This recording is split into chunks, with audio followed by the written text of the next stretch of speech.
बिस्मिल्लाहिर्रहमानिर्रहीम। रब्बि इश्रह ली सदरी व यस्सिर ली अमरी वहलुल उक़दतम मिन लिसानी यफ़क़हू क़ौली। क़ाल अल्लाहु तबारक व तआला फ़ी क़ुरआन मजीद बुरहानुर रशीद।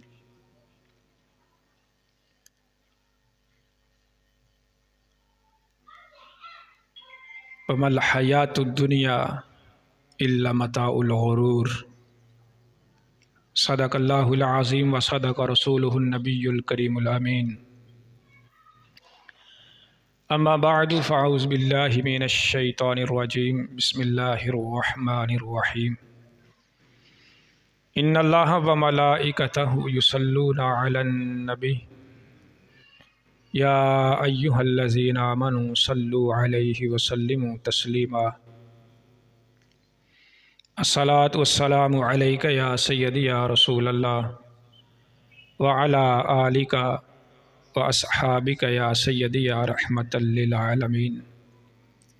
अस्सलातु वस्सलामु अलैका या सय्यदी या रसूलल्लाह व अला आलिका व अस्हाबिका या शफ़ीअल मुज़निबीन। मौलाया सल्ली व सल्लिम दाइमन अबदा अला हबीबिका खैरिल खल्क़ि कुल्लिहिम वल हबीबुल्लज़ी तुरजा शफ़ाअतुहु लिकुल्लि हौलिम मिनल अहवालि मुक़तहिमी। मौलाया सल्ली व सल्लिम दाइमन अबदा अला हबीबिका खैरिल खल्क़ि कुल्लिहिम। मुनज़्ज़हुन अन शरीकिन फ़ी महासिनिही फ़जौहरुल हुस्नि फ़ीहि गैर मुनक़सिमिही। मौलाया सल्ली व सल्लिम दाइमन अबदा अला हबीबिका खैरिल खल्क़ि कुल्लिहिम।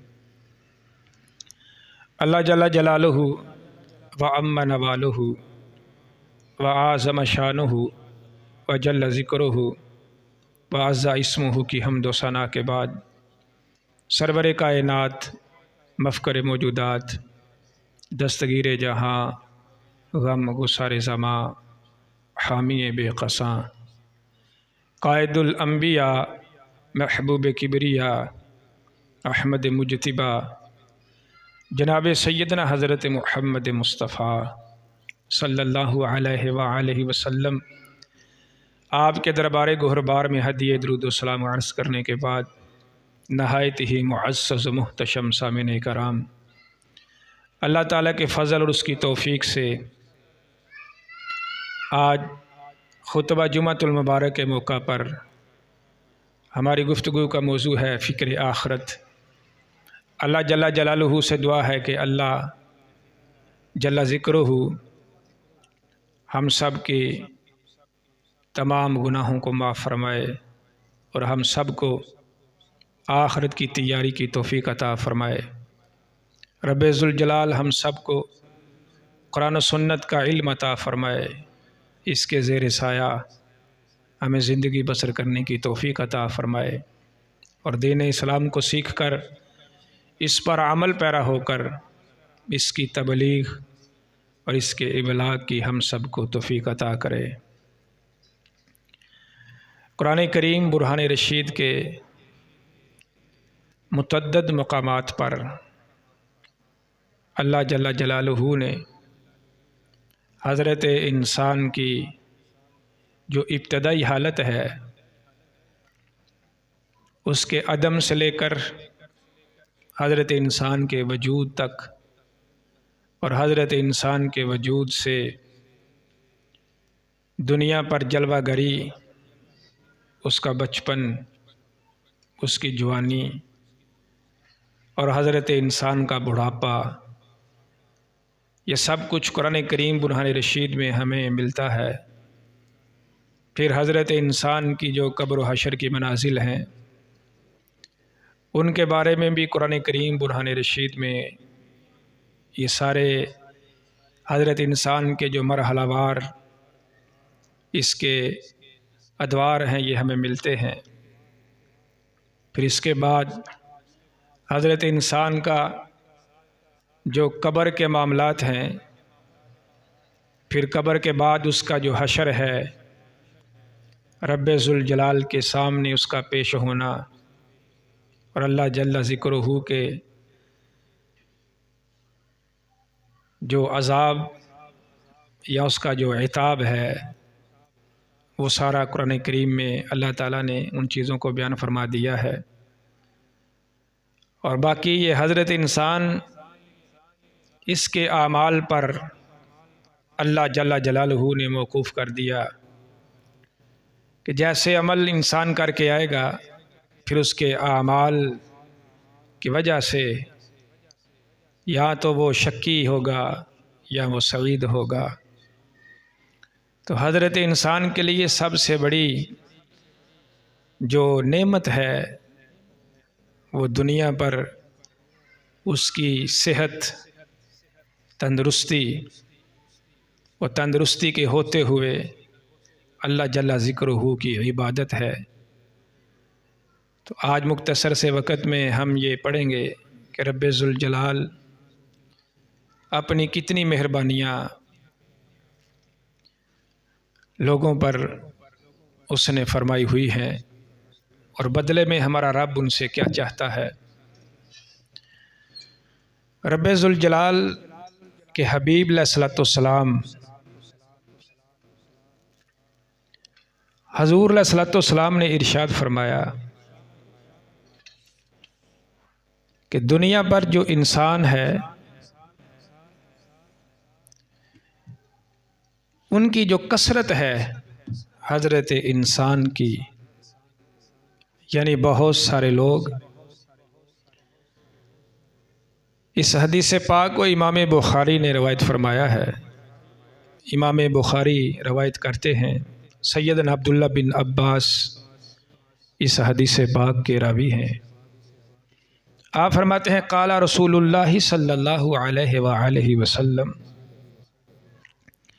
नेअमतान मगबूसुन फ़ीहा कसीरुम मिनन नास, कि बहुत सारे लोग ऐसे हैं कि जो दो नेमतों के बारे में खिसारे में हैं, यानी नुकसान में हैं। इसका मतलब ये है कि लोग उन नेमतों की कदर नहीं कर रहे। नेमतें तो उनके पास हैं लेकिन वो उनकी कदर करने से महरूम है। तो नबी पाक अलैहिस्सलाम चूँकि पूरी उम्मत के खैर खा हैं, तो नबी पाक अलैहिस्सलाम आप चाहते ही ये हैं कि आपका कोई उम्मती भी वो जहन्नम में न जाए, बल्कि वो जन्नत के बाला खानों का मेहमान बने। तो हजूर अलैहिस्सलाम ने अपनी जो तालीम है उम्मत तक वो बड़े हंसी अंदाज में पहुँचाई। नबी पाक अलैहिस्सलाम इरशाद फरमाते हैं नेमतान मग़बूदुन फ़ीहिमा कसीरुन मिनन नासी, लोगों में से बड़े लोग ऐसे हैं कि जो खसारे में हैं दो नेमतों की वजह से। वो कौन कौन सी नेमत है? हजूर ने फरमाया अस्सिहतु वल फरागु, एक है हज़रत इंसान के लिए अल्लाह की दी हुई सेहत, उसकी तंदुरुस्ती। दूसरा है हज़रत इंसान का इसके साथ फरागत, यानी जिसे कहते हैं इंसान तंदुरुस्त भी हो और इंसान को अपने ज़रिए माश की कोई फ़िक्र भी ना हो, या अपना उसका दिया हुआ अल्लाह का कारोबार हो। तो नबी पाक अलैहिस्सलाम ने फरमाया इंसान इन दो नेमतों के बारे में खसारे में है। एक उसकी सेहत और तंदुरुस्ती कि अल्लाह ताला ने उसे अपाहज नहीं पैदा किया, अल्लाह ताला ने उसे किसी किस्म का ऐब उसके जिस्म में रख के पैदा नहीं किया, बल्कि बिल्कुल उसको तंदुरुस्त और तवाना पैदा किया। ये बहुत बड़ी अल्लाह की नेमत है। दूसरा नबी पाक अलैहिस्सलाम ने इरशाद फरमाया फिर साथ जो फरागत है इसको नबी पाक अलैहिस्सलाम ने मुअख्खर ज़िक्र किया। मुक़द्दम जो चीज़ रखी वो हजूर ने हज़रत इंसान की सेहत रखी कि सेहत होगी तो ये सारे मामलात इंसान बड़ी आसानी के साथ उनको सरअंजाम दे सकेगा। नमाज है उसके लिए तंदुरुस्ती चाहिए, ज़कात है उसके लिए तंदुरुस्ती चाहिए, रोज़ा है, हज है, दीगर इबादत हैं, इन सब चीज़ों के लिए हज़रत इंसान का तंदुरुस्त होना बड़ा ज़रूरी है। तो नबी पाक अलैहिस्सलाम ने फरमाया अल्लाह की सबसे बड़ी नेमत जो हज़रत इंसान पर है वो अल्लाह ताला के इसको बिल्कुल तंदुरुस्त पैदा फरमाना है। फिर तंदुरुस्त पैदा फरमा के इसको सेहत का अता फरमाना है। फिर इसके बाद हजूर ने जिक्र फरमाया उसका दुनियावी मामलात से अल्लाह ताला ने जिसे फरागत बख्श दी और उसे अल्लाह ने रिज़्क़ के ज़राए भी ऐसे मुहैया कर दिए, उसे अब रिज़्क़ की भी परवाह नहीं, पैसे के आने की जाने की भी परवाह नहीं। अल्लाह ताला ने ऐसे उसके लिए ज़रिए मुकर्रर कर दिए हैं, लेकिन इसके बावजूद वो खसारा किस लिहाज से है। मैं हो भी फारग, अजान हो तो मस्जिद के लिए ना आए, कुरान उसे याद हो तो पढ़े ना। ऐसे मामलात हैं जो हज़रत इंसान के लिए खसारा ही खसारा है। एक तो तंदुरुस्त भी है, एक फारग भी है, इसके होते हुए भी वो इन अल्लाह की दो नेमतों का शुक्र अदा ना करे। तो ये बहुत बड़ा हमारे लिए लम्हा फ़िक्रिया है कि हज़रत इंसान की तंदुरुस्ती के साथ उसका फारग होना। तो इससे मतलूब क्या है? रब ये चाहता है कि हज़रत इंसान इन हालात में कसरत से अल्लाह का ज़िक्र करे और अल्लाह की नेमतों का शुक्र करे कि जो इसने इसे अता फरमाई है। तो दूसरे मुकाम पर इमाम मुस्लिम ने इस हदीस पाक को ज़िक्र फरमाया है। इस हदीस पाक को हज़रत शदाद रज़ी अल्लाह ताला अन्हु ने रवायत फरमाया। आप रवायत करते हैं काला समेतु रसूलुल्लाह सल्लल्लाहु अलैहि वसल्लम बल्लाहे कि हजूर अलैहि सलाम ने इरशाद फरमाया अल्लाह की कसम मद दुनिया फिल आखिरत इल्ला मिसलु मा यजअलु अहदुकुम इस्बअहु फिल यम। हजूर अलैहि सलाम आखिरत के मुकाबले में दुनिया समझाने लगे कि दुनिया की मिसाल क्या है, दुनिया किस चीज का नाम है। नबी पाक अलैहिस्सलाम इरशाद फरमाते हैं एक बंदा समंदर के अंदर अपनी उंगली को डुबोए, ये नहीं कि वो पूरा दाखिल हो या अपना पूरा हाथ समंदर में दाखिल करे, लगेगा तो फिर भी कुछ नहीं, लेकिन हजूर ने फरमाया अपनी एक उंगली जो है वो अगर समंदर के अंदर डुबोए और डुबो कर फिर नबी पाक अलैहिस्सलाम इरशाद फरमाते हैं उसे देखे फल यंजुर बिमा यरजिउ, उसकी उंगली के साथ क्या लगा। यानी समंदर कहां तक उसकी अपनी वुसअतें हैं और हजरत इंसान की एक उंगली, हजूर फरमाते हैं बंदे ने उसमें अपनी एक उंगली को डुबोया समंदर के अंदर, उसकी उंगली को लगेगा क्या, चंद कतरे उसे उसकी उंगली को लगेंगे। नबी पाक अलैहिस्सलाम ने फरमाया दुनिया की ये मिसाल है कि दुनिया इतनी कलील है और इतनी थोड़ी है और इतनी रखीस है कि हजरत इंसान जिसके पीछे मारा मारा फिर रहा है। ये नबी अकरम सल्लल्लाहु अलैहि वसल्लम ने आखिरत के मुकाबले में अब हजूर फरमाने लगे जानते हो समंदर में जो उंगली डुबोई गई ये दुनिया है और जो बाकी सारा समंदर पड़ा हुआ है हजूर फरमाते हैं ये सारी आखिरत की मिसाल है। यानी दुनिया फिर भी बिल आखिर ये ख़त्म हो जाने वाली चीज़ का नाम है और समंदर लामहदूद लामुतनाही एक ऐसी चीज़ है कि माशर और हशर का मैदान कि जो आखिरत की ज़िंदगी है उसमें जन्नत की बाग बहारें हैं, जहन्नम का अजाब है। हजूर अलैहिस्सलाम इरशाद फरमाते हैं वो आखिरत ऐसी है कि जैसे समंदर में उंगली डुबोई और जितना समंदर बाकी है हजूर फरमाते हैं इतनी बड़ी जिंदगी को छोड़कर तुम दुनिया के पीछे लग गए। चाहिए तो ये था कि जो कसीर है, जो बाकी है, जो फना होने वाली शय नहीं, उसके पीछे हजरत इंसान उसकी कोशिश करता। लेकिन अफसोस कि हजरत इंसान दुनिया में आकर बस दुनिया का होके ही रह गया। नबी पाक अलैहिस्सलाम ने इतनी हसीन मिसाल देकर समझाया, फरमाया दुनिया की मिसाल वो जो तेरी उंगली के साथ एक कतरा लगा वो दुनिया है, और जो पीछे पूरा समंदर पड़ा हुआ है वो तेरे मामलात आखिरत के हैं। अब हजरत इंसान जिसके पास अकल और शऊर होगा वो कभी भी दुनिया की तरफ माइल नहीं होगा, बल्कि वो आखिरत को दुनिया पर तरजीह देगा। तो दूसरे मुकाम पर नबी अकरम सल्लल्लाहु अलैहि वसल्लम ने एक और मिसाल देकर अपने सहाबा इकराम को समझाया, और ये हदीस पाक भी मुस्लिम शरीफ में मौजूद है। हज़रत जाबिर बिन अब्दुल्ला रदी अल्लाह ताला अन्हो इस हदीस पाक के रावी हैं। नबी अकरम शफ़ी मुअज़्ज़म नूर मुजस्सम सल्लल्लाहु अलैहि वसल्लम हज़रत जाबिर बिन अब्दुल्ला फरमाते हैं, अन्ना रसूलल्लाह सल्लल्लाहु अलैहि वसल्लम मर्रा बिजद्दी असका मय्यतिन।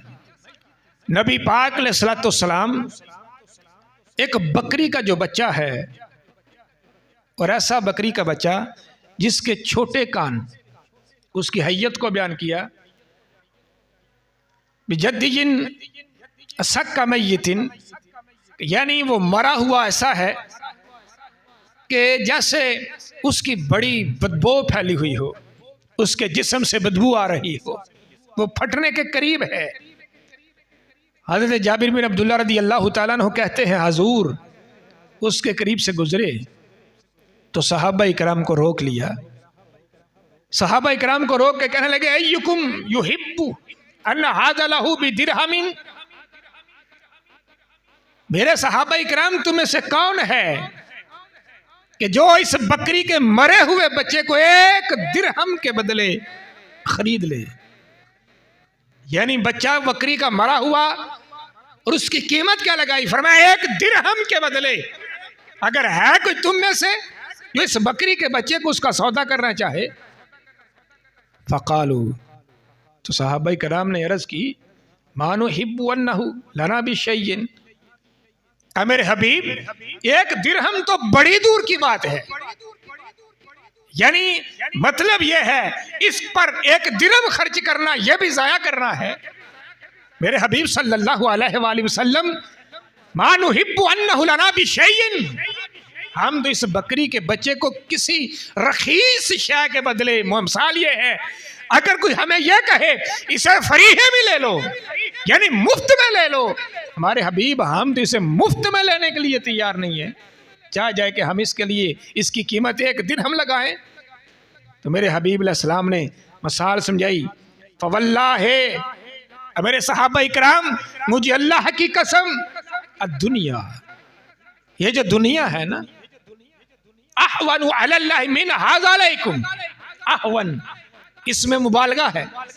फरमाया इससे भी ये जो दुनिया की कीमत है तेरे रब की नजर में इससे भी कलील है, यानी ये तो तुम्हारी नजर में है ना। हजूर ने दुनिया की मिसाल दी, फरमाई दुनिया की मिसाल जैसे वो बकरी का मरा हुआ बच्चा है। हजूर ने पूरी बकरी की मिसाल भी नहीं दी, फरमाया वो बकरी का मरा हुआ बच्चा जिसे तुम एक दिरहम में खरीदने के लिए तैयार नहीं हो, ये दुनिया है।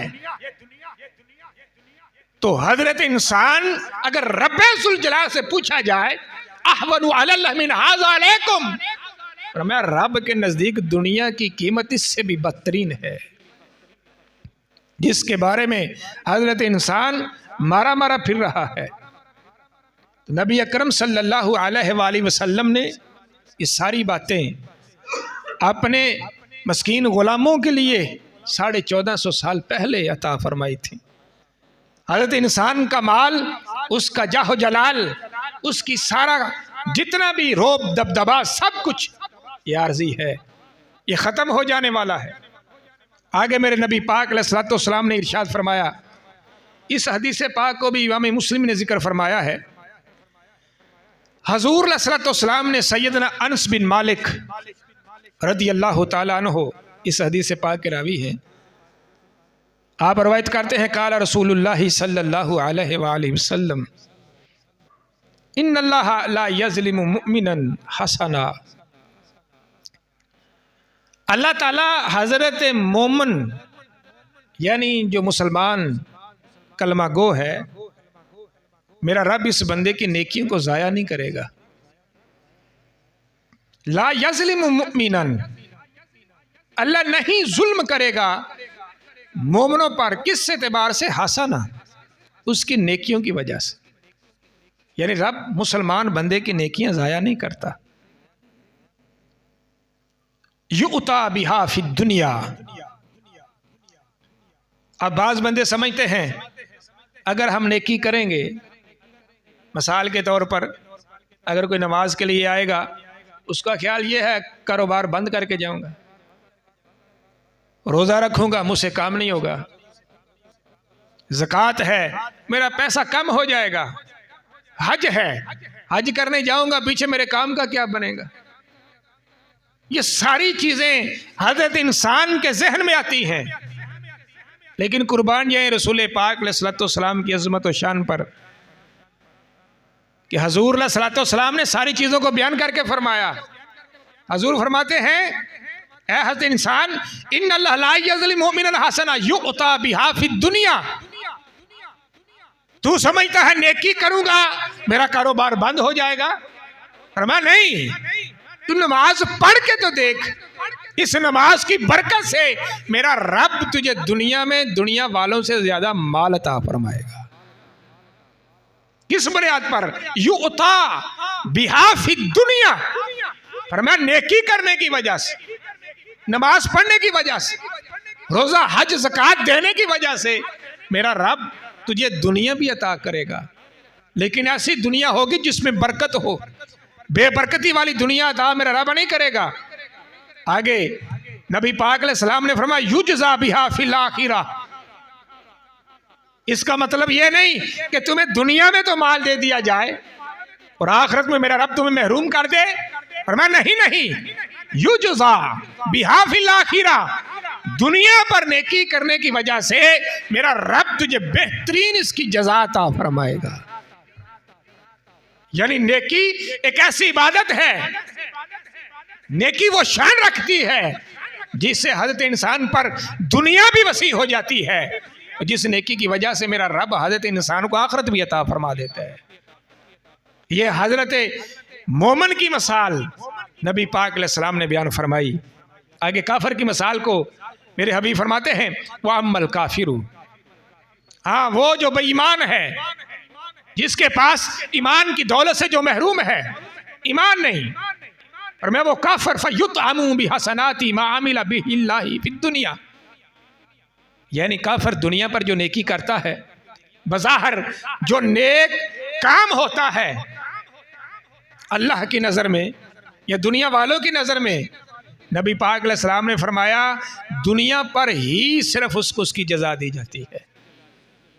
यानी मतलब ये है अगर काफिर को दुनिया पर नेक काम करने की वजह से जज़ा दी जा सकती है, तो फिर हजरत मुसलमान को जज़ा क्यों नहीं दी जा सकती?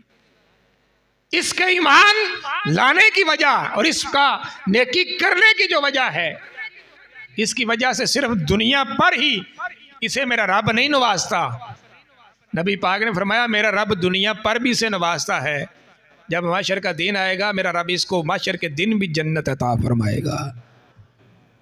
काफिर के लिए हाँ जो उसके नेक काम है, नबी पाक अलैहिस्सलाम ने फरमाया तुम देखते हो कुफार के पास रिज़्क बड़ा वसी है, माल पैसा बड़ा है, और मैं सिर्फ मेरा रब उनको दुनिया में नेक काम करने की वजह से दुनिया पर ही सब कुछ अता कर देता है, आखिरत में उनके लिए कुछ भी नहीं।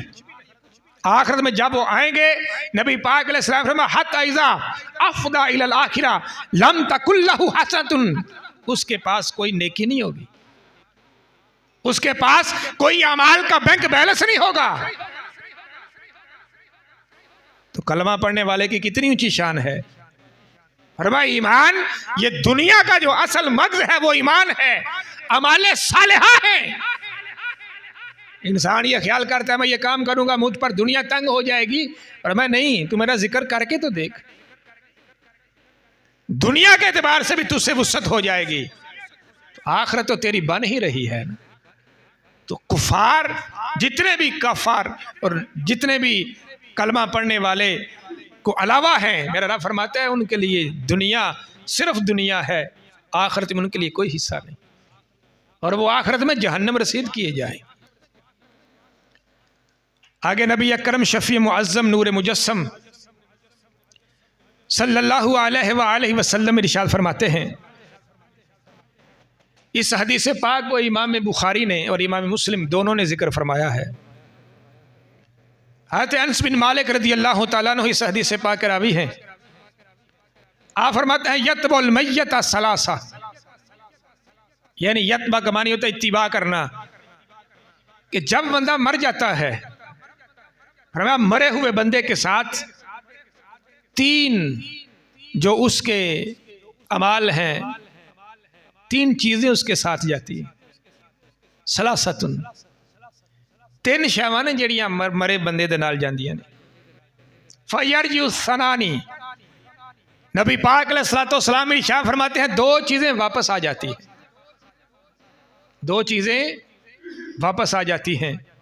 यबका मा हुवा वाहिद, एक शय है जो मैयत के साथ उसकी कब्र में जाती है। इतनी गहराइयां मैं कहता हूं कौन से दीन में है कि जिसने जमीन के तहत सरा से लेकर अर्शे मुअल्ला तक की सारी चीजों को गिन गिन के अपने मस्कीन उम्मतियों के सामने रख दिया। यानी एक उस्ताद और उस्ताद कामल अपने शागिर्द को कन्फर्म ये चीज बता दे, भाई तेरे कमरा इम्तिहान में ये चीजें आएंगी पक्का 100%, इनको याद कर ले। अगर बंदा वो फिर भी फेल हो जाए, उससे बड़ा कोई बदनसीब तलब इल्म हो सकता है। और जब वो कमरा इम्तिहान में बैठे तो आए भी वही कुछ जो उसके उस्ताद ने या मुअल्लिम ने बताया हुआ हो। तो नबी पाक अलैहिस्सलाम की कितनी बड़ी मुश्किल कुशाई है। हजूर फरमाते हैं तेरे अदम से लेकर तेरी इंतहा तक, ऐ मेरी उम्मती, जो कुछ भी तेरे साथ होना था अल्लाह ने वो सारा इल्म मुझे अता फरमाया हुआ है, और मैंने उसे छुपाया तो नहीं। हर शय खोल खोल कर तेरे सामने बयान करता हूं। आगे अमल करना ना करना ये तुझ पर है। और ये हजूर सलाम ने ऐसे सवालात हैं कि जिनमें कभी कोताही नहीं हो सकती। हाँ, हमारे याद करने में कमी रह सकती है, हजूर के बताए हुए सवालों जवाब में कभी कमी नहीं हो सकती। तो लिहाजा इन चीज़ों की फिक्र कर लें। नबी पाक अलैहिस्सलाम फरमाते हैं यतबुल मय्यत सलासतुन, तीन चीज़ें हैं जो मुर्दे के साथ जाती हैं। हजूर फयरजिउ सनान, दो चीज़ें हैं जो वापस पलट आती हैं। और यबका मा हुवा वाहिद, एक शय उसकी बाकी रहती है। यतबउ अहलुहु, नबी पाक अलैहिस्सलाम ने फरमाया जब वो घर से चला, उसके माँ बाप, बीवी बच्चे, अहलो याल सारे उसके साथ चले। तो कहाँ तक गए? फरमाया वो जनाजा भी पड़ा, कब्रिस्तान तक गए। लेकिन हुआ क्या? फरमाया कब्र से बाहर बाहर वो वहां उनका नाता खत्म हो गया, वापस पलटा। दूसरी शय वह मालूहू वह अमलूहू, फरमाया उसका माल भी साथ चला, उसके अमल भी साथ चले। हुआ क्या? उसके अजीज व अकारीब, उसका माल वो भी वापस पलटाया। तो हजूर ने फरमाया था एक शय बाकी रहेगी। अब वो बाकी कौन सी शय रह गई? नबी पाक अलैहिस्सलाम फरमाते हैं फयरजिउ अहलुहु व मालुहु व यबका अमलुहु, बीवी बच्चे वापस आ गए, माल वापस आ गया, बाकी जो कब्र में उसके साथ दफन हुआ वो उसका अमाल है, उसका अमाल नाम है, उसके अमल हैं। तो अब इसमें कोई ऐसी शय मेरे नबी अलैहिस्सलाम ने नहीं फरमाई कि जो हज़रत इंसान की अक्ल से मावरा हो, जिसे समझ ना आती हो। यही वजह है, अगर हम अपनी औलाद के लिए दुनिया का जो माल पैसा भी छोड़ जाएं, वो दुनिया का ही होगा। तो कितनी अच्छी तरबियत है उस माँ बाप की अपनी औलाद के लिए, जो अपनी औलाद को नबी पाक के दीन के लिए तैयार करके जाए। ये उस वक़्त इन चीज़ों का पता चलता है जब इंसान कब्र में उसकी टांगे होती है। औलाद नबी पाक अलैहिस्सलाम ने फरमाया, ये तो देखो कभी लाखों दुनिया तुमने मरती हुई देखी, लेकिन कभी ऐसा नहीं सुना कि बाप की कब्र में उसका बेटा लेट जाए। हाँ, ये मेरे हबीब ने जरूर फरमाया है, औलाद से नफा हासिल करो। हबीब कैसे? अरे मैं इसे दीन भी सिखाओ, इसे दुनिया भी सिखाओ, और इसकी रगबत जो है अल्लाह के दीन के गलबे के लिए होनी चाहिए। मैं होगा क्या, इसके सदके से मेरा रब तेरी भी बख्शिश फरमा देगा। अगर उसका माँ बाप बख्शा हुआ है, हजूर फरमाते हैं, फिर फरमाया मेरा रब इसकी वजह से उसके दर्जात बुलंद करेगा। तो ये आखिरत की फिक्र हमारे नबी अलैहिस्सलाम ने इस तरह सरकार दो आलम ने दी। आगे फिर नबी पाक अलैहिस्सलाम इरशाद फरमाते हैं, आते तो नबिया वह हुआ यक़रअ अलहाकुमुत तकासुर। ये कुरान करीम की सूरत तकासुर है। वह यक़ूल इब्ने आदम माली माली। सरकार फरमाते हैं बड़ी दर्दनाक आवाज के साथ, वह बंदे कहते हैं मेरा माल, हाय मेरा माल। सरकार फरमाते हैं हल्ला का या इब्ने आदम इल्ला मा अकलता अफनैता। क्यों चला रहा है? तेरा माल तो वो है जिसे तूने खाकर खत्म कर दिया, फना कर दिया। अफनैता, जिसे फना यानी खाया और हजम हुआ। दूसरा सरकार फरमाया औ लबिस्ता अब लईता, फरमाया दूसरा तेरा माल वो है जो तूने पहन कर बोसीदा कर दिया, यानी तन पे कपड़ा पहना और वो फटा बोसीदा हो गया, नए कपड़े फिर पहन लिए। और हर इंसान माल की तरफ, माल मेरा माल। हजूर फरमाते हैं मैं तुझे बताता हूं तेरा माल कौन सा है। तेरा माल तो सिर्फ वो जो तूने खाया, दूसरा माल वो है जो तूने पहना, इसके अलावा तो तेरा माल कोई नहीं।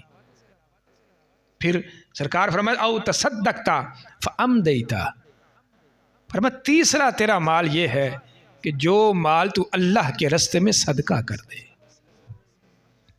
इसके अलावा सरकार दो आलम सल्लल्लाहु अलैहि वसल्लम फरमाते हैं तेरे नामा माल में कोई शय बाकी नहीं। देखना यह है जिस माल के बारे में तू कहता है, क्या तेरा माल ये हलाल जरिए से भी आया है? यह है सबसे बड़ा जरिया कि तेरा माल जो कमा रहा है इसका जरिया कौन सा है? इसका जरिया हलाल है या हराम है? तो हलाल माल में से जो तेरा माल है, हराम तो पहले ही उसका माल नहीं, उसका खाना भी हराम, उसका पीना भी हराम, उसका पहनना उतारना भी हराम। और मैं तेरा माल कौन सा है? खालिसतन जो हलाल है, उसमें से जो तेरा माल है वो कौन सा है? जो तू खा लिया और जो तूने पहन लिया, और तीसरा जो तूने अल्लाह के रास्ते में सदका कर दिया। तो तू माल की हवस में कहां तक चला फिरता है? आगे नबी अकरम शफी मुअज़्ज़म नूर मुजस्सम सल्लल्लाहु अलैहि वसल्लम,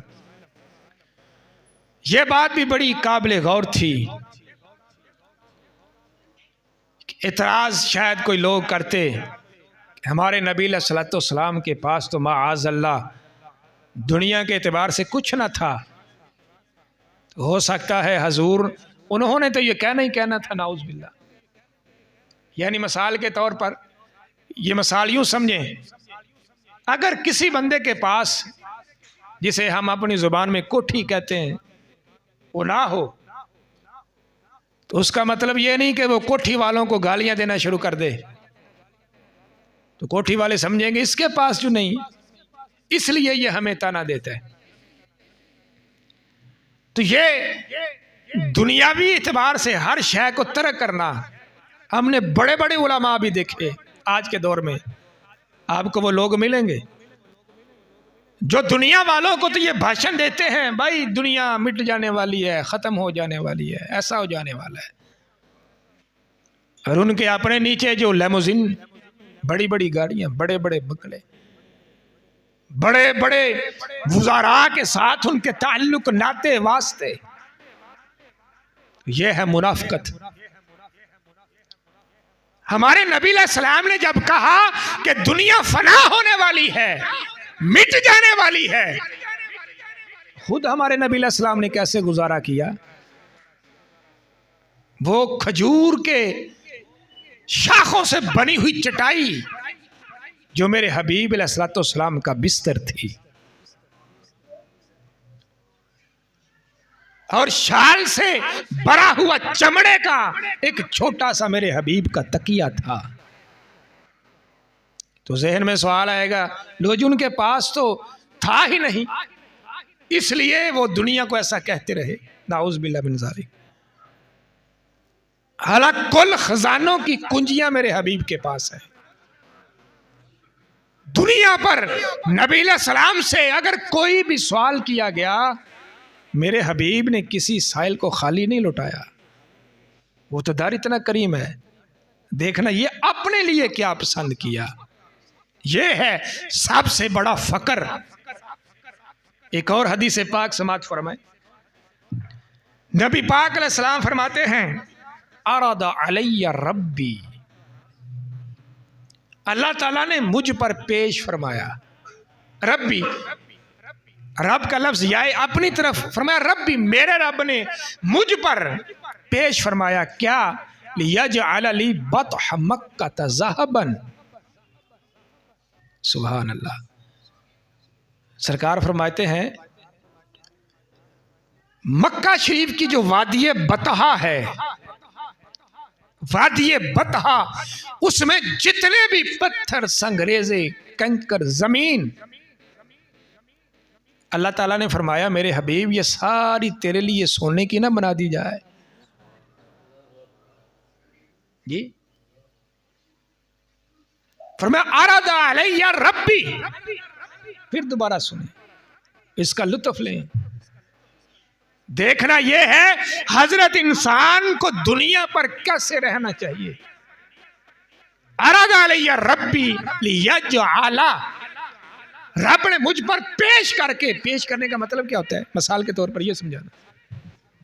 ये लें जी, पेश करना इसे कहते हैं, ले लें, खुद भी हाजिल किताब भी, ले लें इस किताब को, इसको कहते हैं पेश करना।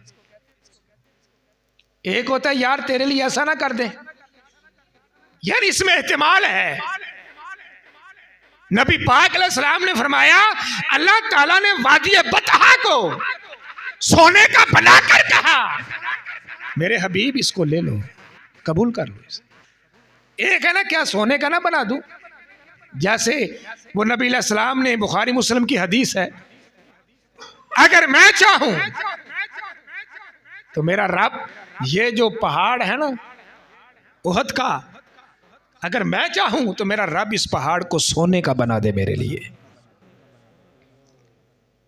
फिर इस पहाड़ सिर्फ ऐसा ही नहीं कि फिर ये पहाड़ अपनी जगह पे रहे, फरमाया नहीं नहीं, फरमाया जैसे आज हर बंदे के पास मोबाइल है ना, फरमाया ये उहद पहाड़ ऐसे जिधर भी मैं जाऊं, उहद पहाड़ उधर उधर मेरे साथ चलना शुरू कर दे।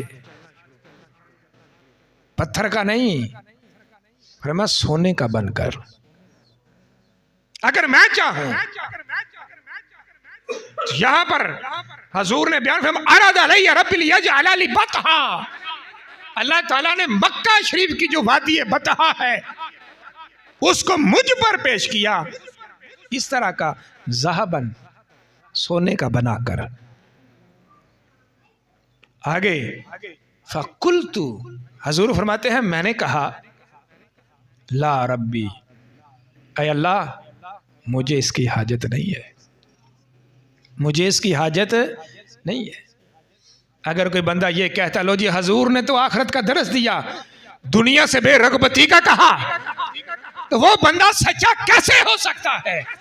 एक बंदा तुम्हें कहे अफलास में फाका फकर में जिंदगी बसर करो, अपना जब देखा जाए तो किसी बादशाह से कम उसका रहन सहन ना हो।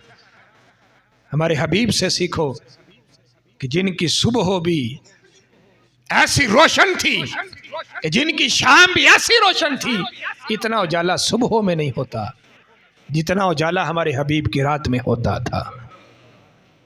हजूर फरमाते हैं फकुल्तु या रब्बी, नहीं या अल्लाह मुझे ये नहीं चाहिए दुनिया, लेकिन हाँ अशबउ यौमन व अजूउ यौमन, या अल्लाह ये मैं चाहता हूँ, अगर तू मेरी रजा पूछता है या अल्लाह तो मेरी रजा ये है, एक दिन मुझे खाना खिला, एक दिन मुझे भूखा रख। वजह पूछी मेरे हबीब ऐसा क्यों है, ऐसा क्यों है? हजूर फरमाते फइज़ा जुअतु तदर्रअतु इलैका व ज़करतुका, या अल्लाह जिस दिन तू मुझे खिलाएगा, तदर्र इसका मानी होता है गिड़गड़ाना, चिल्लाना, या अल्लाह मैं रो रो के तेरा शुक्र अदा करूंगा, तेरी इबादत करूंगा, तेरी हम्द करूंगा, तेरी सना बयान करूंगा। आगे फरमाया वाइजा शबीतु हमिदतुका व शकरतुका, जब तू मुझे खिलाए पिलाए भूखा रखे, दोनों हालतों का जिक्र किया। और मैं या अल्लाह ऐसा नहीं, अगर तू मुझे अता करे तो फिर तो मैं शुक्र करूं, अगर तू मुझे अता ना करे तो फिर मैं शिकवा करूं। और मैं नहीं, या अल्लाह तू एक दिन मुझे खिला के देख, मैं फिर भी तेरा शुक्र करूंगा। अगर तू भूखा रखेगा या अल्लाह मैं फिर भी तेरा शुक्र अदा करूंगा। ये सब चीजें इख्तियारी हमारे नबी पाक अलैहिस्सलाम की। तो जिंदगी इस तरह बसर करो, ऐसे गुजारो जैसे हमारे नबी अकरम शफी मुअज़्ज़म हमको पैगाम देकर गए, हमें समझा कर गए। अल्लाह जल्ला वाला से दुआ है कि खालिक़ कायनात हम सबको ऐसी ज़िंदगी बसर करने की तौफीक अता फरमाए जैसी ज़िंदगी सरकार दो आलम ने अपनी उम्मत के लिए पसंद फरमाई। व आखिर दुआना अल्हम्दुलिल्लाह।